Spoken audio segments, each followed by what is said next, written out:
Hello guys, so welcome to the second video where I'm recording myself, and what we are going to do today is we are planning to actually install Laravel locally.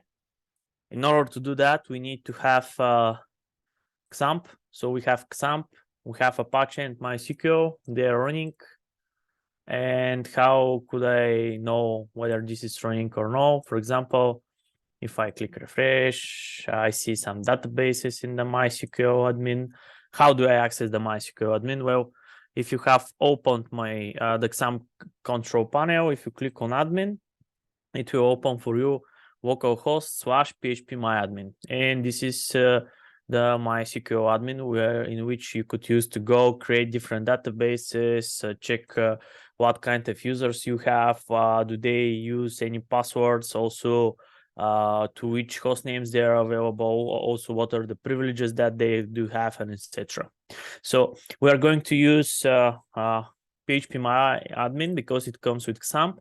We do have Apache, and without any further ado, let's start. So we are going to use Laravel. We are going to install the latest version. It's 9.x. You'll see which one it will download for us. How we are going to install it? We are going to install it using Composer. So if someone is having issue or doesn't have Composer, you could simply open getcomposer.org, download, and you could follow the installers. I would always recommend to use the composer setup.exe file, but if you don't have it, you could use this one. Once you have run and installed Composer successfully, by the way, you could see there is already a video in this channel explaining how to install Composer, but I believe it's pretty straightforward. When you run it, you get a message about it. So it's like this, and if I say what's the version, I get some information about versions and etc. I do get some deprecation notices, you could see it, but this is expected because the PHP version that I have installed globally on my system is PHP 8.1, and it's normal for some of the packages that are being used to have some deprecated stuff. So I assume that you already have Composer, you have XAMPP, you have set up your virtual host, which means that you have a domain in which you access some PHP code runs. So what I'm going to do now is I will go here, and just a quick glance, there are several ways to install Laravel. You could use Docker, you could use their virtualization, you could use their tools, and etc. But we are going to do it as simple as possible. So we are going to use the already done setup that we have. So I will now copy this. And what does it, how it works? Well, it says, hey, Composer, please create a project. I want to work with Laravel/Laravel, and I want you to install everything in this folder, example app. So how do you know about Composer packages? Well, if you search in Google about Composer packages, you get to a website called packagist.org. And if I go one step back and search for this Laravel/Laravel package, I should be able to see the name of the package. It says that this is the Laravel framework. It says who maintains it. It says how many installs it had. So you could see it's a lot of installs. What does it require? It says at least PHP 8.0 and newer. So we do have it.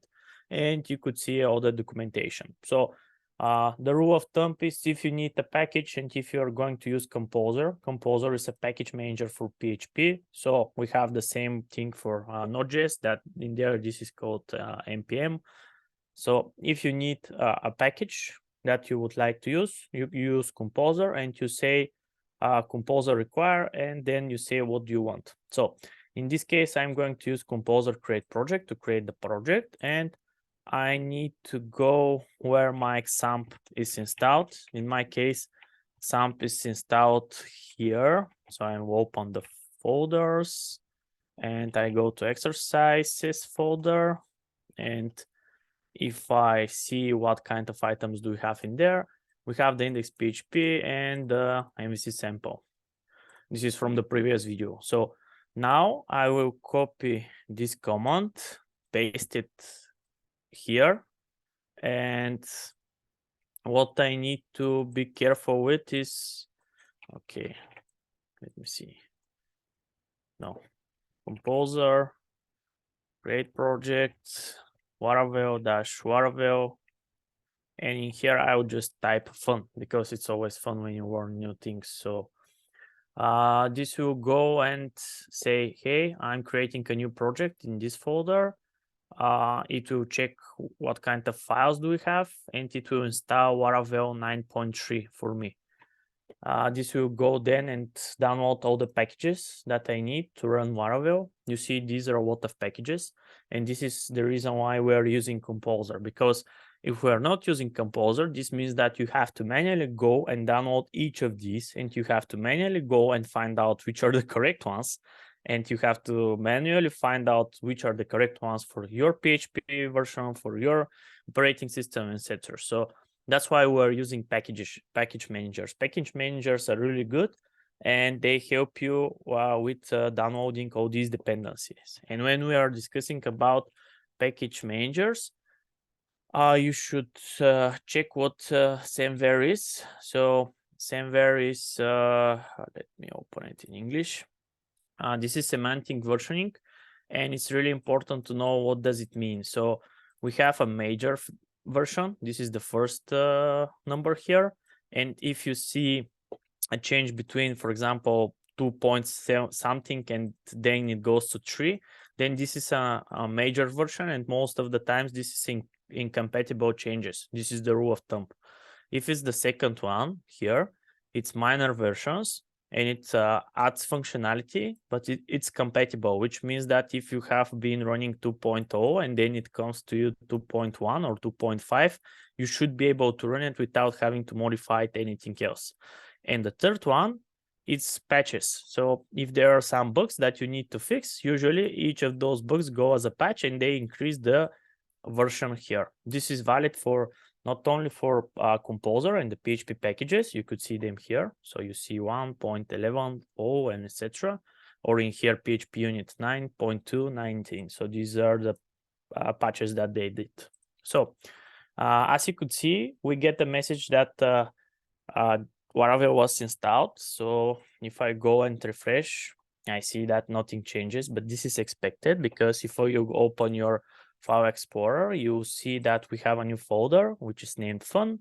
And inside that folder, we have lots of files.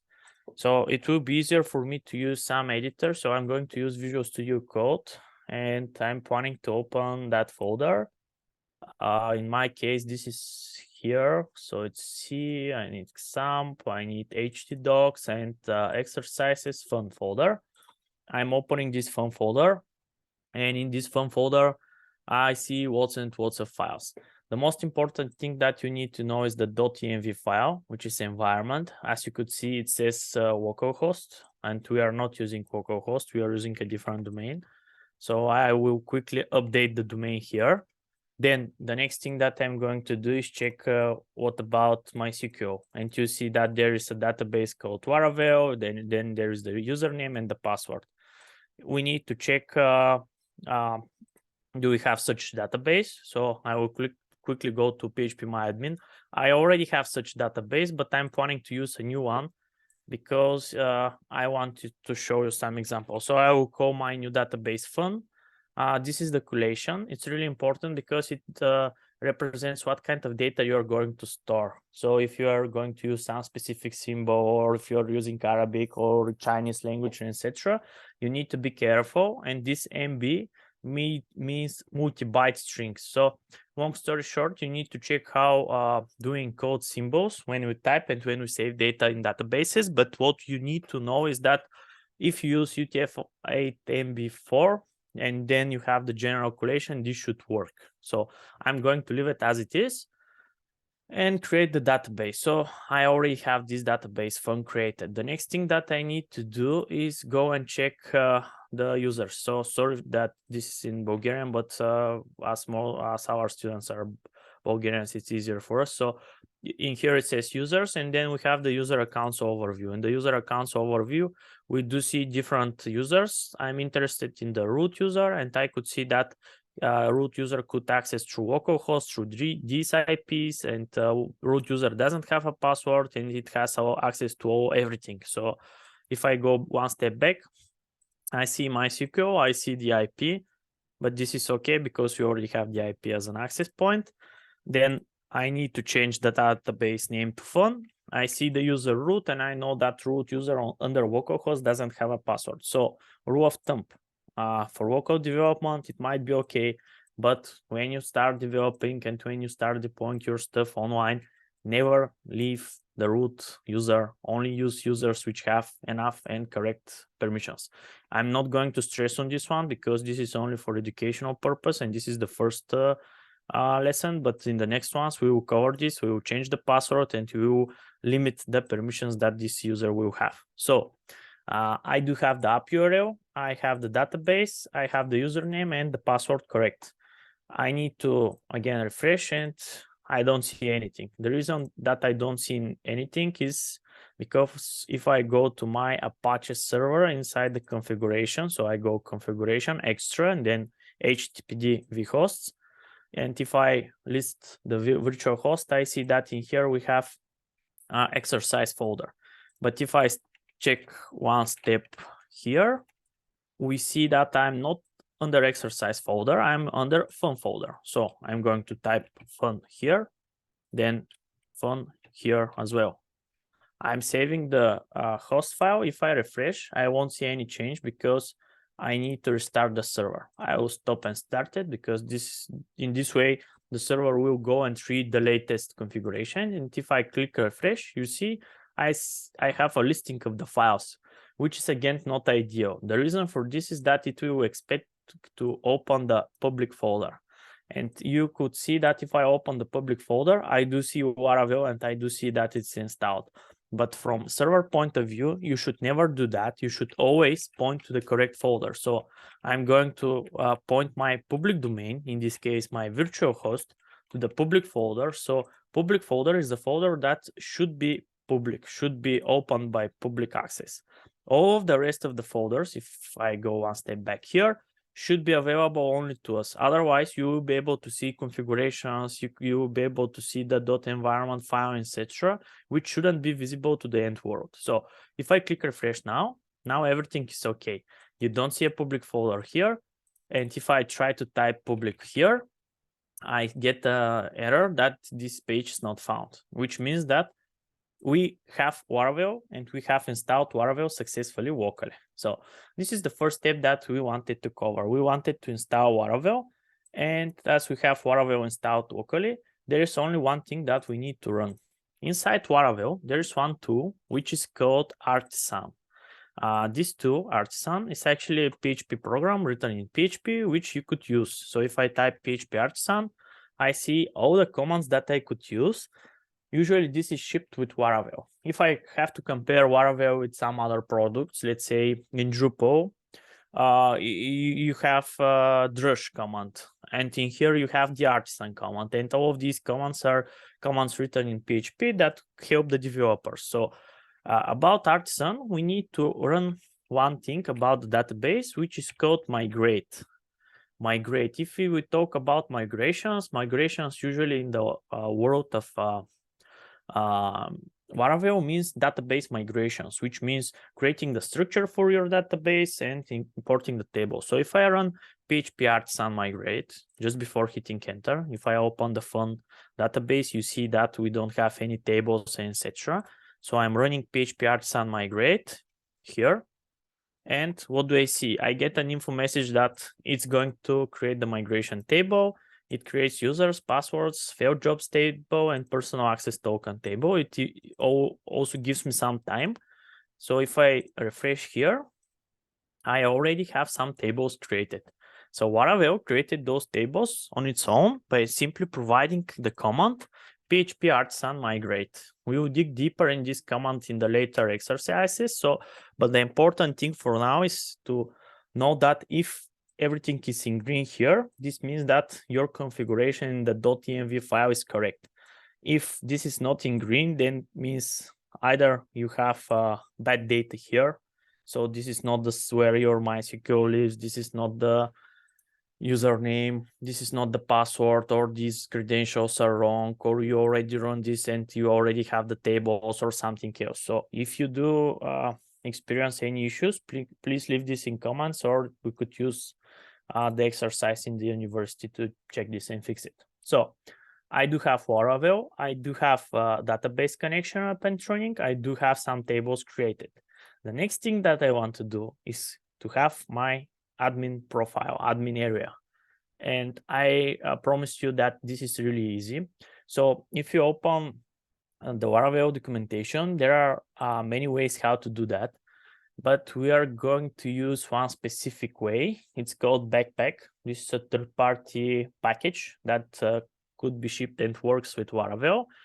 Laravel has its own admin areas, but most of them are good, but it will require extra knowledge which is not covered in this course. So we will start with the one that is really easy to have a website and really easy to have create, read, update, and delete operations. So for that, we are going to use Backpack.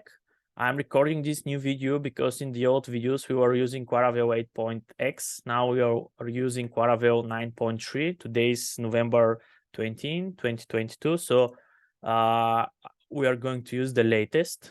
How do you install Backpack? Well, first of all, Backpack is it's free and paid. Before that, it was only paid, and it was free if you had to use it for educational purposes. Now they have open source Backpack, and you could see that almost all of the operations and the stuff, it's free. With Backpack, you could easily create different admin areas. Let me show you. So this is the demo installation. No, I need the demo usage. So this demo page gives you an option to have different CRUD items. It gives you the admin area. It gives you predefined interface. It gives you many things that you could create on your own. But as this course is not that big, I want to focus on giving you the basic knowledge in order for you to be able to create useful websites for your clients or for your family. So without any further ado, we are going to use Backpack for Laravel. So I need to copy this composer require Backpack. I should be inside fun folder, because if you're outside your project folder, you're actually not going to install anything. And I will just type it. In that case, it's composer require Backpack CRUD. So it's create, read, update, or delete.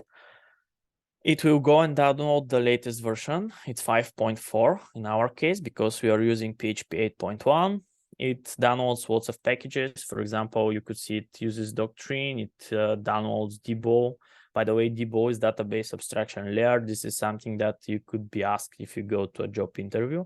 The idea of this database abstraction layer is to give you a really easy switch. For example, if you're using MySQL database and at some point you want to switch to another type of database, you create all your requests against using query language or ORM, object relational mapper, and inside there is this DBO, which is database abstraction layer, and its main purpose is to make your queries abstract, which it makes them not dependent on the database that you're going to use. So you see that we have everything installed. So we are ready with the first one, and the second one is to install Backpack. So I'm going to run PHP artisan.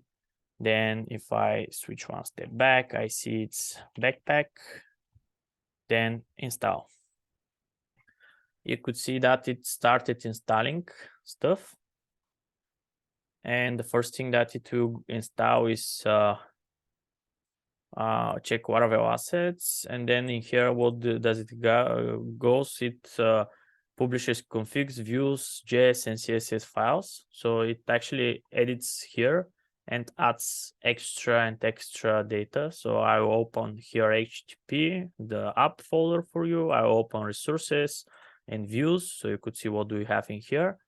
And while we are waiting, a really quick walkthrough. inside Laravel, as this is an MVC-based framework, we have controllers. Controllers are inside app folder. Then you go to HTTP. Then you have your controllers. We do have models. Models are app models. And the views are under resources views. So if I ask you, is this MVC-based? And you say yes, you need to know that under app folder, HTTP, we have controllers. Then under app folder, we have models. And we have the views, which are under resources views. Let's check where we are. This is still running, so we will have to wait a bit more. While we are waiting, I could refresh the page and just give you some more information about the documentation of Laravel. If you open this documentation of Laravel, you see the correct docs. Keep in mind that if you are playing with older version or different version than the one that we are using here, you need to be careful with this here. It's also available on the right. We are trying to use the latest because as you are studying now, you should be able to use it on the market and be competitive on the market.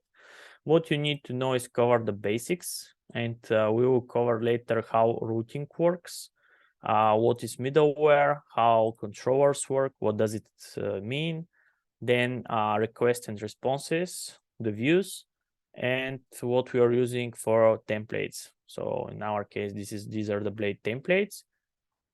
There is the database section. In the database section, we will cover the query builder and migrations. Migrations is helping you quickly and really easy make a schema, then create files to create the correct database, the folders, tables, and also you could alter those, etc. The idea is if someone starts working on your project, and if you have all of these, when the person types PHP artisan migrate, it will go and create this whole structure for you, for that person.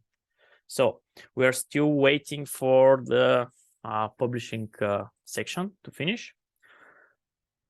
It's opening the config files, and we are still waiting, pending this option to continue. So another important thing that we will cover is about seeding. Seeding is actually adding data to already created tables. So for example, in here, you see that it will use the users table and it will add random name, emails, and passwords.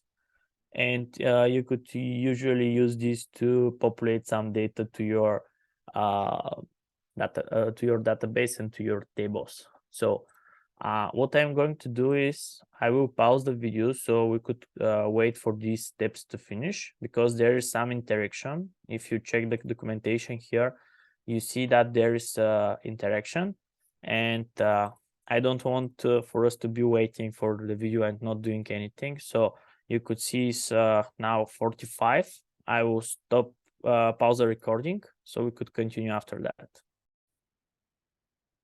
Okay, so you see that only 5 minutes passed, and this is done now. It created the tables, checked the middleware, installed the generators, and etc. And now it's asking, do you want to create an admin user for us? No, we don't want to create an admin user for us.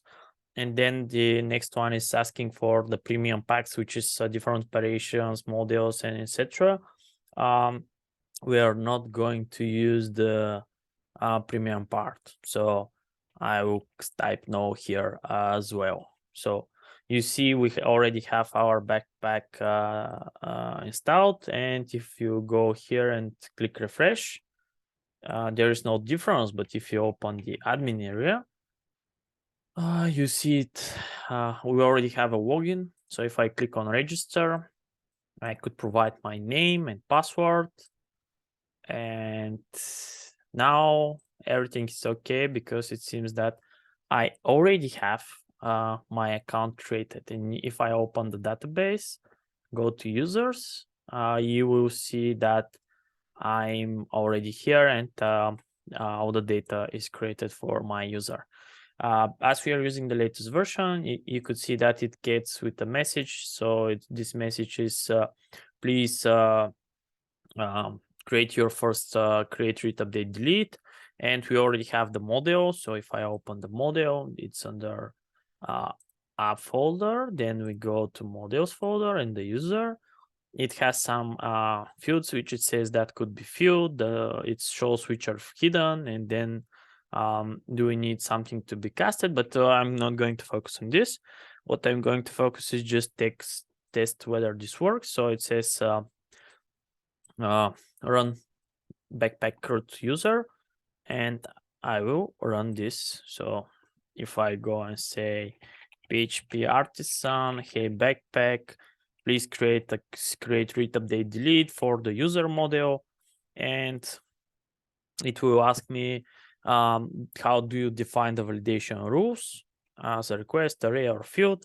I will go as a request, and I will explain after that, but it gives me some information like it added trait to the module, then it created the controller, created the request, then updated the rules, and then updated the views. And if I click refresh, we already have a new menu item here. And if I click on that menu item, voila, we do have our create, read, update, delete of users. And we could alter this, we could change it, etc. If I go to HTTP controllers admin area, you could see that I already have this controller with the different actions, and this is visible here. If we go to resources, and then if you go to views, you could see that we already have some views, and we could edit those if you want. So we are not going to focus more on this because we did what we wanted. We already have our Laravel installed, and we have backpack admin area. So this is the casual Laravel, but if you open admin, then you have the admin with the users create, read, update, delete operation done. So thank you for watching, and feel free to ask any questions.